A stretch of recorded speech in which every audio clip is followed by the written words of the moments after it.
امام کے پیچھے سورہ فاتحہ پڑھنی چاہیے کہ نہیں؟ صحیح مسلم کی حدیث میں ہے کہ پوری نماز کی ہر رکعت میں قرات کریں. یہ جو حدیث ہے نا ابو ہریرہ رضی اللہ تعالیٰ عنہ کی، اس میں الفاظ ہیں اقرا بہا فی نفسک. وہ حدیث قدسی جو بیان کی تھی حضرت ابو ہریرہ نے رضی اللہ تعالیٰ عنہ. تو جب ان سے سوال پوچھا گیا کہ جب ہم امام کے پیچھے ہوتے ہیں تو کیا کریں، تو حضرت ابو ہریرہ رضی اللہ تعالیٰ نے کیا فرمایا؟ اقرا بہا فی نفسک، اپنے جی میں آہستہ آہستہ پڑھو. اب حضرت ابو ہریرہ سے یہ آپ نے پوچھنا ہے کہ جی میں پڑھنا کیا ہے، اور تو نہیں کوئی اس کی تشریح کرے گا. تو جز القراء امام بخاری کی کتاب میں حضرت ابو ہریرہ کا قول ہے کہ امام کے 2 سکتے ہوتے ہیں، ایک فاتحہ سے پہلے اور ایک رکوع سے پہلے. تم ان سکتوں کو سورۃ الفاتحہ پڑھنے کے لیے غنیمت سمجھو. تو حضرت ابو ہریرہ صرف یہ نہیں بتا رہے کہ امام کے پیچھے فاتحہ پڑھنی ہے جی کے اندر، اس کا موقع اور محل بھی بتا رہے ہیں. حضرت ابو ہریرہ نے کہیں یہ نہیں کہا کہ امام بلند آواز سے پڑھ رہا ہے تو آپ بھی بلند آواز میں یا آہستہ آواز میں اس کے ساتھ ساتھ پڑھیں. نہ، انہوں نے کہا سکتوں میں پڑھو. نمبر 1. نمبر 2، اقرا بہا فی نفسک کا معنی یہ بھی ہو سکتا ہے اپنے جی میں پڑھنا. اس سے یہ الفاظ نہیں ثابت ہوتے کہ سرن پڑھو آہستہ آہستہ. نفسک یعنی اپنے جی کے اندر اندر، یعنی اس کے ساتھ ساتھ تم اپنے تصور میں پڑھتے جاؤ. تو وہ تو ہم پڑھ رہے ہوتے ہیں، جب ہم فاتحہ غور سے سن رہے ہوتے ہیں ہم ساتھ ہی پڑھ رہے ہوتے ہیں، اینڈ پہ آمین کہہ دیتے ہیں. اور تیسرا جو سب سے بڑا چھکا ہے، یہ مسلم شریف کی آپ نے جو حدیث لکھی، اس سے چند احادیث آگے 905 نمبر حدیث ہے مسلم شریف میں جس نے پورا عقیدہ کلیئر کر دیا ہے. اور وہ حدیث ایسی حیران کن حدیث ہے کہ اس میں امام مسلم نے اپنے کامنٹس بھی ڈالے ہیں. اور امام مسلم نے کہا کہ میں نے کہیں یہ دعویٰ نہیں کیا کہ جتنی دنیا کی صحیح حدیثیں ہیں وہ میں مسلم شریف میں لے کے آ رہا ہوں. البتہ میرا یہ دعویٰ ہے کہ میں مسلم شریف میں وہ تمام صحیح احادیث لے کے آ رہا ہوں جن پہ امت کا اتفاق ہے. اور پھر امام مسلم نے کہا کہ میرے نزدیک ابو ہریرہ کی حدیث درست ہے اور ابو موسیٰ اشعری کی بھی 905 نمبر حدیث کے انڈر، کہ امام اس لیے بنایا جاتا ہے کہ تم اس کی پیروی کرو. جب امام کہے اللہ اکبر تم کہو اللہ اکبر، اور جب امام قرات کرے تم خاموش ہو جاؤ، اور جب امام کہے وَلَضَّالِّينَ تم آمین کہو. تو اس میں تو کلیئر ہو گیا کہ کس قرات میں خاموش رہنا ہے. اور امام مسلم کہہ رہے ہیں یہ حدیث ابو ہریرہ بھی روایت کر رہے ہیں. تو ابو ہریرہ تو کہہ رہے ہیں جب پڑھا جائے سورۃ الفاتحہ کو تو خاموش رہو، اور جب وَلَضَّالِّينَ تو آمین. وہ کہتے ہیں نہیں اس میں قرات کا ذکر ہے، فاتحہ کا نہیں ہے. سرکار قرات کا ذکر ہے تو فاتحہ کا ہی ذکر ہے، کیونکہ اس میں الفاظ ہے جب امام قرات کرے تو خاموش ہو جاؤ، اور جب وَلَضَّالِّينَ کہے تو آمین کہو. سمجھ آئی؟ تو یہ فاتحہ.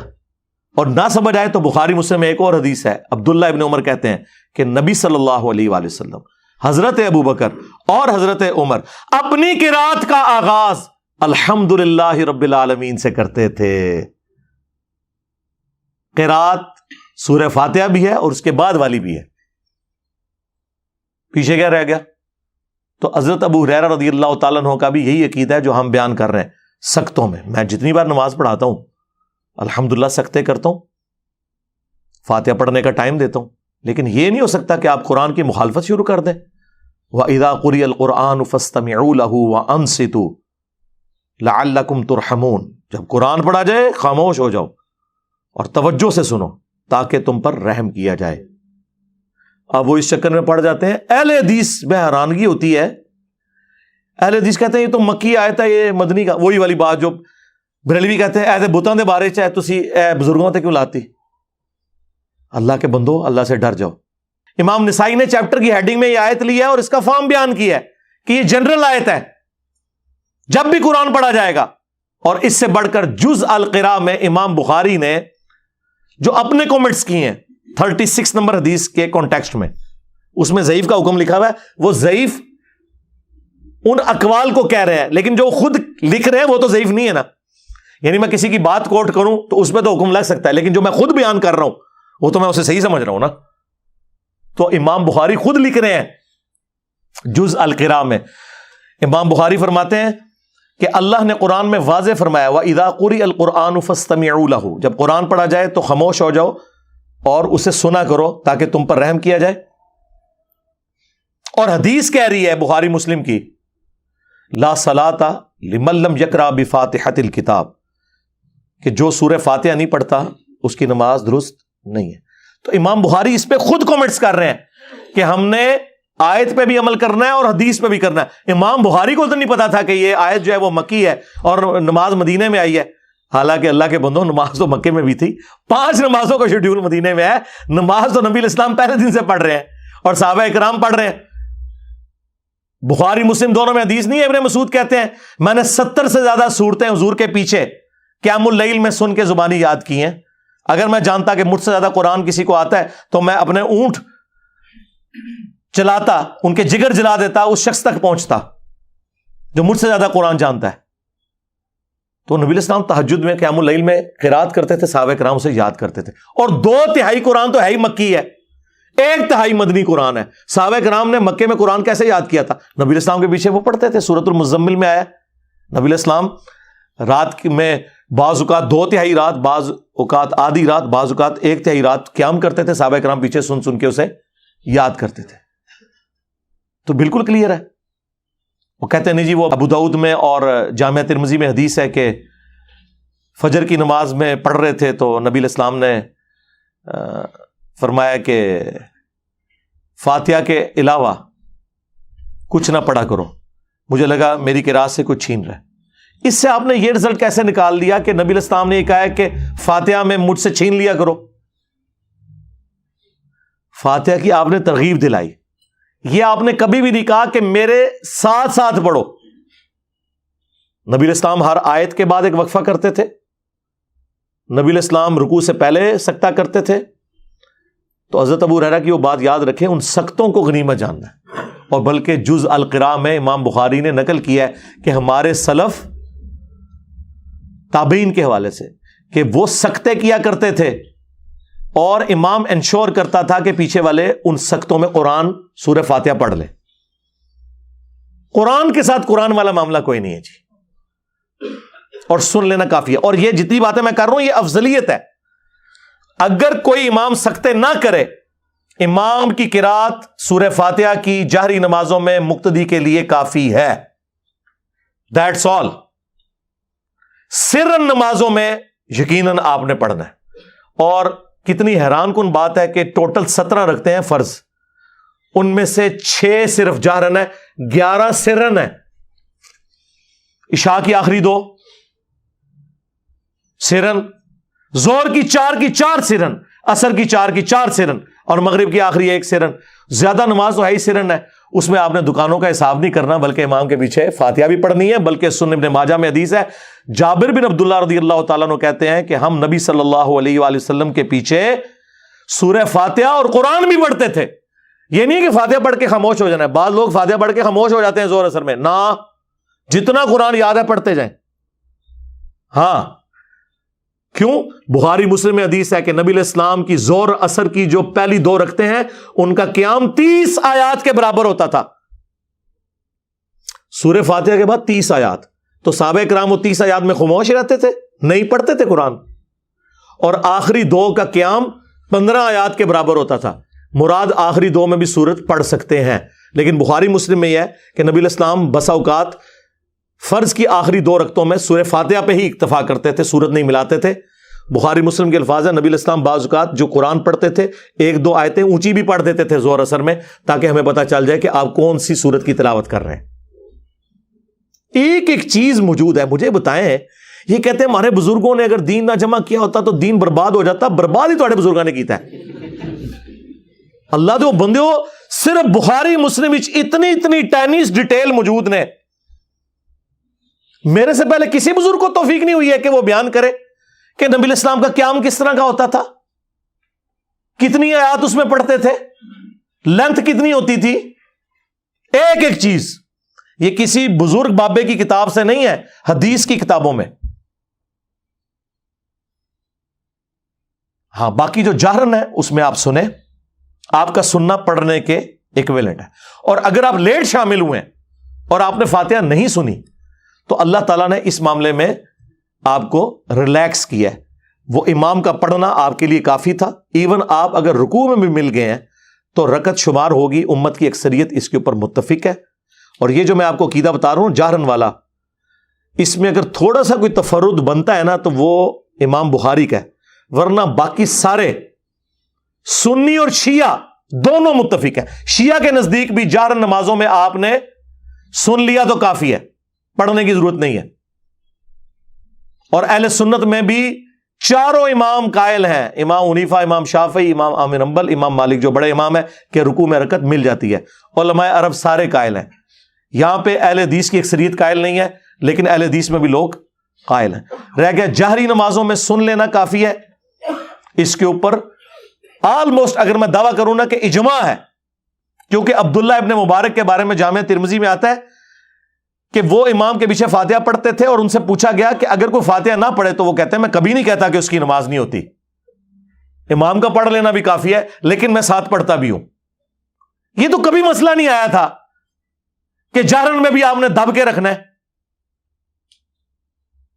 ہاں اس ایکسٹریم پہ تھا امام حنیفہ کے نزدیک، نہ سرن میں پڑھنا نہ جہرن میں، لیکن یہ غلو پہ مبنی ہے. امام مالک کا موقف پرفیکٹ ہے الحمدللہ، اور وہ یہی ہے کہ جہرن میں سننا کافی ہے اور سرن میں آپ نے پڑھنا بھی ہے.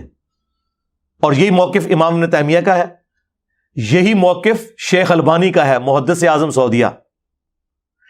یہی موقف ہمارے استاد مولانا اسحاق صاحب رحمہ اللہ کا ہے. یہی موقف ہمارے استاد ڈاکٹر اسرار صاحب رحمہ اللہ تعالیٰ کا ہے. اور یہی موقف الحمدللہ قرآن و سنت سے دلیل کے ساتھ ثابت ہوتا ہے. اسی لیے آج سے آلموسٹ کوئی 5 سال پہلے میں نے ایک ویڈیو ریکارڈ کروائی تھی، نیو فاتحہ خلف الامام. اس میں میں نے اپنے پرانے اس معاملے میں رجوع کیا تھا، جس میں میں کہتا تھا کہ جہرن میں بھی آپ ساتھ ساتھ پڑھیں اور سکتے نہ دینے کا وبال امام پر ہوگا. لیکن آپ کو حیرانگی ہوگی، اس وقت بھی میں یہ کہتا تھا، 8 سے 11 سال پہلے بھی، مسئلہ 84 فاتحہ خلف الامام کا نکال لیں. اس میں بھی میں نے کہا تھا کہ جو لوگ نہیں پڑھتے فاتحہ، میں یہ نہیں کہتا ان کی نماز نہیں ہوتی ہے، ان کا موقف بھی جو جہرن میں خاموشی سے سنتے ہیں وہ مضبوط ہے، لیکن میں اسے بہتر سمجھتا ہوں.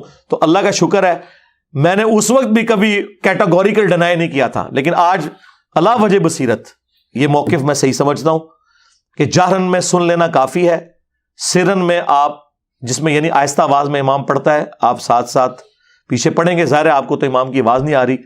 اب مجھے بتائیں حنفیوں کا کیا بنے گا، تیرا کیا بنے گا کالیا؟ تو نے تو کہانی کرائی تھی وَإِذَا قُرِئَ الْقُرْآنُ فَاسْتَمِعُوا لَهُ، کہ جب قرآن پڑھا جائے تو اس کو غور سے سنو اور خاموش ہو جاؤ. تو بتا 17 میں سے 11 رکعتوں میں تو اونچی آواز سے قرآن ہی نہیں پڑھا جاتا، تو پھر کیوں خاموش کھڑا ہو کے دکانوں کا حساب کرتا ہے؟ اے حنفی مسلمان، زور اثر میں تیرے پاس کیا بہانہ ہے؟ تیرے پاس کون سی قرآن کی آواز آ رہی ہے جو تو نے خاموشی سے سننی ہے اور توجہ کے ساتھ اس میں بولنا نہیں ہے؟ بلکہ حنفی تو مسافر امام کے سلام پھیرنے کے بعد بھی مقیم کی آخری 2 رکعتوں میں بالکل خاموش رہنے کا کہتے ہیں. اندازہ کریں. تو وہ دوسری ایکسٹریم کے اوپر ہے. ہاں امام احمد بن حنبل، امام شافعی وہ کہتے ہیں سرن ہو جارن ہو پڑھنا ہے، لیکن وہ میں نے بتایا کہ وہ سکتوں کے ساتھ ہے. وہ ابو داؤد میں حدیث موجود ہے، نبی علیہ السلام کے 2 سکتے ہوتے تھے. ایک فاتحہ سے پہلے دعائے استفتاح کے لیے، یہ صرف پہلی رکعت میں ہوتا تھا، یعنی ثنا پڑھنے کے لیے. اور دوسرا سکتہ رکوع میں جانے سے پہلے، وہ ہر رکعت میں ہوتا تھا. آج بھی حرمین میں، حرم مدینہ میں مسجد نبوی کے اندر جو مسجد نبوی کا امام ہے وہ سکتے کرتا ہے فاتحہ پڑھنے کے لیے، اور وہ اتنی لمبا سکتہ ہوتا ہے کہ پاکستانی تو 3 دفعہ سورہ فاتحہ پڑھ سکتے ہیں. شروع میں جب میں گیا نا تو میں بڑا حیران ہوا کہ یار یہ اتنی دیر خاموش کیوں کھڑے ہوتے ہیں، بھول جاتے ہیں کیا؟ وہ پھر میرے انکل وہاں پہ 36 ایئرز سے مقیم تھے، وہ مسجد نبوی میں نماز پڑھتے تھے، فوت ہو گئے، بقی غرقت میں دفن ہے. اللہ تعالیٰ ان کی غلطیوں سے درگزر فرمائے، انہیں نیک کاموں کا اجر دے. تو انکل اجاز مجھے بتانے لگے کہ یہ سکتہ کرتے ہیں قرآن پڑھنے کے لیے. ہاں حرم مکہ میں نہیں ہوتا، وہاں پہ بھی ہونا چاہیے. یہاں پہ بھی بعض اہل حدیث مساجد کے اندر سکتہ ہوتا ہے، جماعت المسلمین والے کرتے ہیں، اور ان کا موقف بالکل اس حوالے سے میں سمجھتا ہوں صحیح ہے، قرآن و سنت کے مطابق وہ سختوں میں قرآن پڑھتے ہیں، لیکن یہ غلو نہ کریں کہ اگر کوئی سختہ نہیں کرتا نا تب بھی سن لینا کافی ہے، کیا لیٹ شامل ہوئے ہیں تو امام کی قرات مقتدی کے لیے کافی ہے سورہ فاتحہ کی۔ لیکن یہ میں بات کر رہا ہوں جہرن نمازوں کی، جہاں پہ سرن ہے وہ آپ نے پڑھنا ہے۔ وہ میں نے ابن ماجہ کی حدیث بتائی کہ جابر بن عبداللہ کہتے ہیں کہ ہم نبی علیہ السلام کے پیچھے صرف سورہ فاتحہ نہیں اس کے بعد بھی قرآن کا حصہ پڑھتے تھے۔ ظاہر جب آپ اتنا لمبا قیام کریں گے تو فاتحہ کے بعد خاموش ہو کے کیا کریں گے؟ دماغ میں خیال تو آئیں گے، دماغ تو سوچتا ہے۔ تو صحابہ کرام قرآن پڑھتے تھے، لیکن آپ نے وہ اتنی اونچی آواز سے نہیں پڑھنا کہ ساتھ والے ڈسٹرب ہوں، یہ ذہن میں رکھنا ہے۔ لہٰذا اسی کانٹیکسٹ میں جابر بن عبداللہ رضی اللہ تعالیٰ عنہ کا قول ہے جو ترمذی میں موجود ہے کہ فاتحہ کے بغیر نماز نہیں ہوتی مگر یہ کہ تم امام کے پیچھے ہو۔ اس سے مراد بھی صرف جہری نمازیں ہیں، نہ کہ سرن نمازیں، کیونکہ سرن میں تو وہ خود بھی سورہ فاتحہ اور 7 آیات ملایا کرتے تھے۔ تو یہ مقدمہ بالکل کلیئر ہے، صحیح مسلم کی حدیث 905 ڈیسائسو ہے۔ امام مسلم نے کامنٹس کر دیے کہ ابو ہریرہ کا بھی یہی موقف ہے، اور ابو موسیٰ اشعری نے بھی یہ حدیث روایت کی ہے کہ جب امام قرات کرے تم خاموش ہو جاؤ، اور جب وہ وَلَضَّالِّينَ کہے تم آمین کہو۔ تو ہمارا یہ جو مقدمہ ہے یہ الحمدللہ قرآن و سنت میں بالکل فٹ ان بیٹھتا ہے۔ یہ اکثر لوگ پوچھ رہے ہوتے ہیں تو میں بار بار اس چیز کو ہائی لائٹ کر چکا ہوں، تفصیلی تو ویڈیو تھی لیکن یہ اس ویڈیو میں بھی آلموسٹ میں نے نٹ شیل کے اندر آپ کے سامنے سارا موقف رکھ دیا ہے، تاکہ اگر کسی کو کچھ سمجھنے میں کوئی مسئلہ رہ گیا تو وہ اس کو ایکسیپٹ کرے، اور پھر بھی نہیں سمجھ آتی تو سعودیہ سے جو قرآن مفت بانٹا جاتا ہے احسن البیان، جو پاکستان کے اہل حدیث عالم نے لکھا ہے، صلاح الدین یوسف صاحب رحمہ اللہ تعالیٰ فوت ہو گئے، ناسبیت تھی ان میں، لیکن اللہ تعالیٰ ان کی مغفرت فرمائے، انہیں نیک کاموں کا اجر دے، برائیوں سے درگزر فرمائے۔ اہل حدیث میں بڑے علماء میں سے تھے، آلموسٹ 95 ایئرس کی ایج میں فوت ہوئے ہیں۔ انہوں نے جو احسن البیان دارالسلام والوں نے قرآن کی تفسیر چھاپی ہے، جو سعودیہ والوں نے ان سے رائٹس لیے ہیں، پھر سعودیہ والوں نے شاہ فہد پرنٹنگ پریس سے اس کو چھاپا ہے اپنے چھاپے کے اوپر۔ انہوں نے بھی سورہ فاتحہ کے کانٹیکسٹ میں جو نیچے تفسیر لکھی ہے نا، وہ یہی لکھی ہوئی ہے کہ جہر نمازوں میں امام کو سختے دینے چاہیے تاکہ قرآن پہ بھی عمل ہو اور حدیث پہ بھی عمل ہو۔ اندازہ کریں، یہ خود اہل حدیث کے اپنے بزرگوں نے یہ لکھا ہوا ہے، وہ اس کو ہی پڑھ کے دیکھ لیں، چلے میری بات نہیں ماننی ہے تو۔ اچھا، یہ جو مسلم کی حدیث ہے 905، یہ گلے میں اٹکی ہوئی ہے ان کے۔ اہل حدیث کے پاس کوئی چارہ نہیں اس حدیث کا، یا تو اس حدیث کو ضعیف کہہ دیں، وہ کہہ نہیں سکتے۔ ویسے ایک بندے نے جرت کی ہے، ارشاد الحق عصری صاحب، جو ہمارے استاد مولانا اسحاق صاحب کے بارے میں فتویٰ دینے والوں میں پیش رہے ہیں، وہ بڑے اسٹانٹ قسم کے وہابی ہیں۔ انہوں نے تو کہا کہ یہ جو مسلم میں آگے الفاظ ہیں نا، یہ صحیح نہیں ہے مسلم شریف۔ تو شیخ زبیر لیزئی رحمہ اللہ نے ان کے رد پہ ایک مضمون لکھا، اور انہوں نے ایگزامپلس کوٹ کی کہ اگر ایک راوی حدیث بیان نہ کرے اور دوسرا بیان کرے اور وہ ثقہ ہو تو وہ جو اس میں زائد بات ہوتی ہے اس کے ساتھ ایکسیپٹ کی جاتی ہے۔ شاذ وہ قول ہوتا ہے جو اس کے خلاف ہو، یہ خلاف نہیں ہے، اس کی ایکسپلینیشن ہے۔ شیخ زبیر صاحب نے مسلم کی 905 انٹرنیشنل نمبرنگ جو کانٹینیوس ہے اس کا دفاع کیا۔ اس کا مطلب ہے کہ ارشاد الحق عصری صاحب کو یہ بات سمجھ آ گئی تھی کہ 905 نمبر حدیث مسلم کی ہمارے فرقے کے اس مسئلے کی موت ہے، کیونکہ اس میں الفاظ ہیں جب امام اللہ اکبر کہے تم اللہ اکبر کہو، جب امام قرات کرے تم خاموش ہو جاؤ، اور جب امام وَلَضَّالِّينَ کہے تم آمین کہو۔ تو واضح ان کو پتا چل گیا تھا کہ گل کدھر اور جا رہی ہے، تو واقعی انہوں نے صحیح ڈیسیژن کیا کہ اس حدیث سے جان چھڑاؤ۔ لیکن مسلم شریف سے کیسے جان چھڑائیں؟ شیخ زبیر صاحب نے کہا نہیں یار یہ کیا کر رہے ہیں، تو انہوں نے کہا کہ اگر اس کو صحیح مانو گے تو پھر مسئلہ خراب ہوگا۔ تو شیخ زبیر صاحب نے ایک تیسرا حل تلاش کر لیا، انہوں نے کہا یہ حدیث منسوخ ہے۔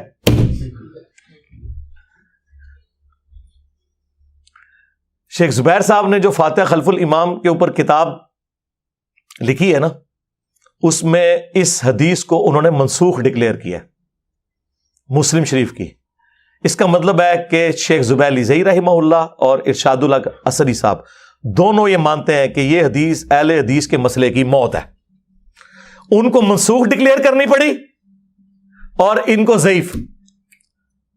منسوخ کیسے ہے یہ ناسخ تو ہو سکتی ہے، منسوخ نہیں ہے۔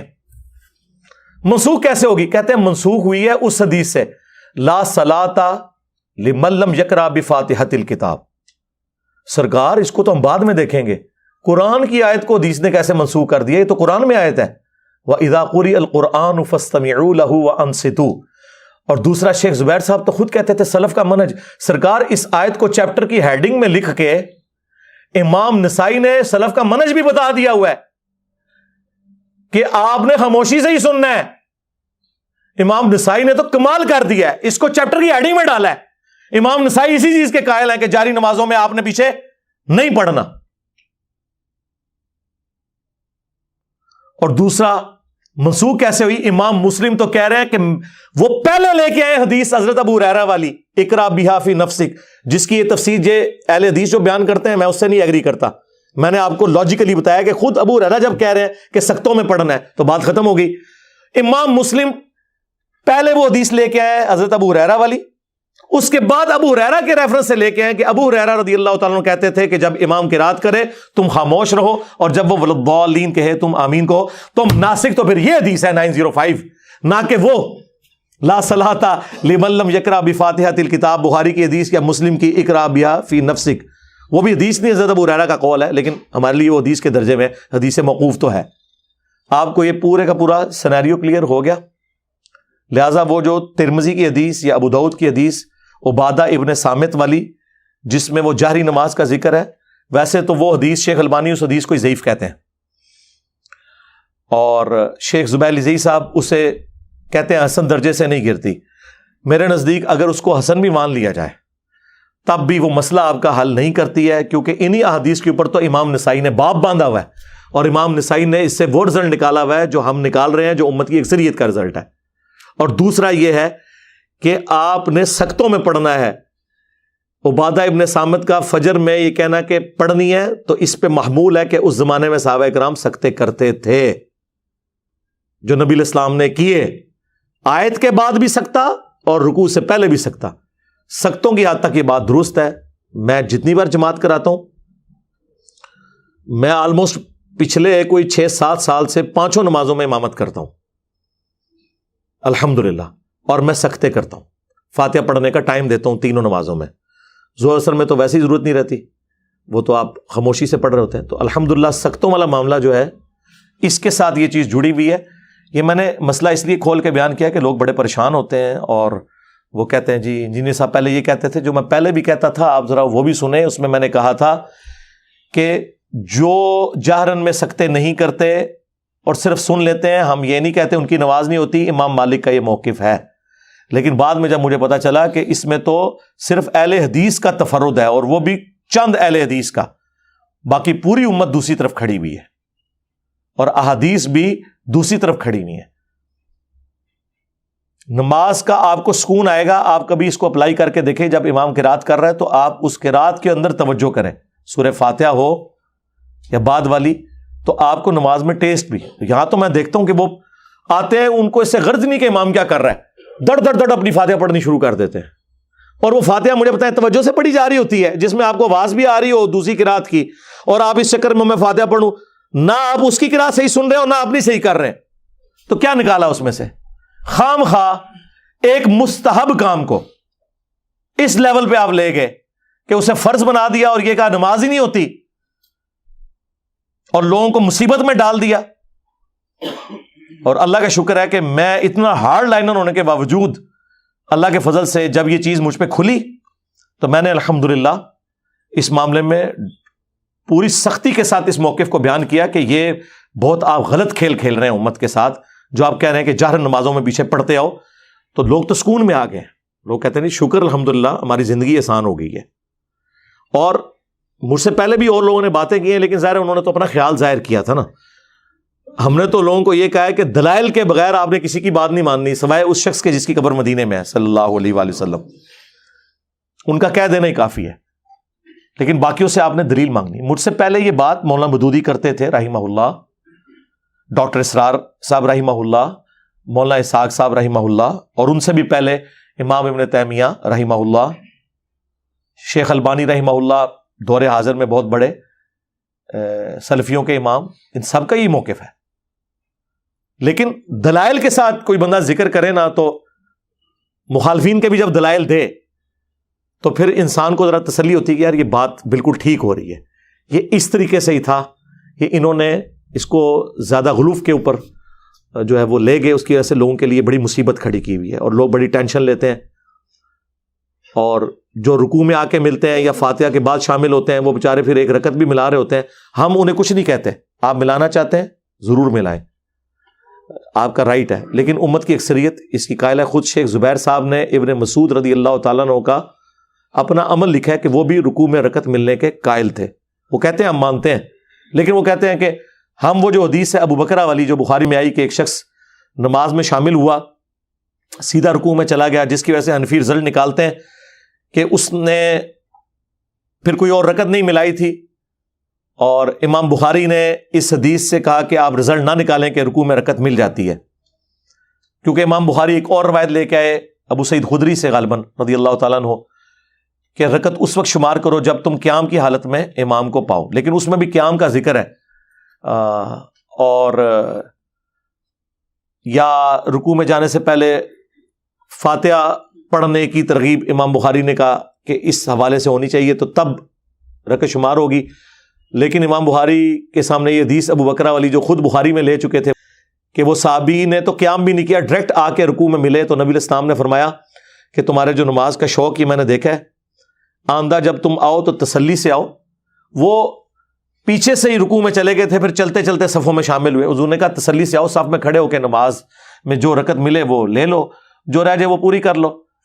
تو جو لوگ رکوع میں رکعت ملنے کے قائل ہیں وہ اس کو دلیل کے طور پر پیش کرتے ہیں کہ دیکھیں ابو بکرہ رضی اللہ تعالیٰ عنہ کو رکوع میں ملنے پہ نبی علیہ السلام نے یہ نہیں فرمایا کہ تمہاری رکعت رہ گئی ہے.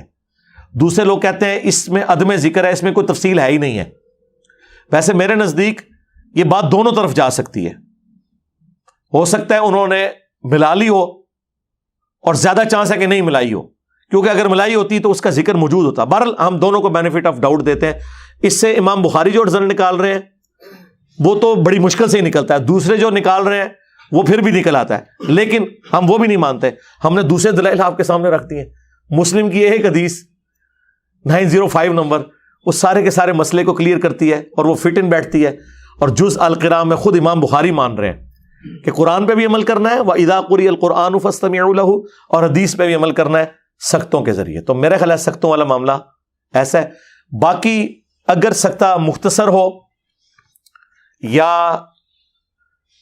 مغرب کی آخری رکعت میں تھوڑی دیر کے لیے امام فاتحہ کا وقفہ کرے، کیونکہ حنفی تو آخری رکعت میں 3 دفعہ سبحان اللہ بھی پڑھ لیتے ہیں، حنفی بھی اور شیعہ بھی. ان کے نزدیک صرف پہلی 2 رکعتوں میں فاتحہ ضروری ہے، آخری 2 رکعتوں میں صرف 3 دفعہ سبحان اللہ یا تسبیحات پڑھنے سے بھی نماز ہو جائے گی. تو اس لیے وہ بعض اوقات مختصر کرتے ہیں. لوگ کہتے ہیں ہم تو فاتحہ کی بھی 2 آیتیں ہی پڑھی ہیں، امام رکوع میں چلا گیا. سرکار آپ رکوع میں چلے جائیں، جتنا پڑھا جاتا ہے وہ پڑھا جائے. ایک دفعہ بھی آپ کی فاتحہ ہو گئی ہے تو وہ ایکویلنٹ ہے. یہ بھی سلف میں موقف رہا ہے، پوری نماز میں ایک دفعہ بھی سورہ فاتحہ. ہاں، جز القراء میں امام بخاری نے سلف کے حوالے سے یہ چیزیں نقل کی ہوئی ہیں. صلو علی محمد و آل محمد، اللہم صلی علی محمد و علی آل محمد.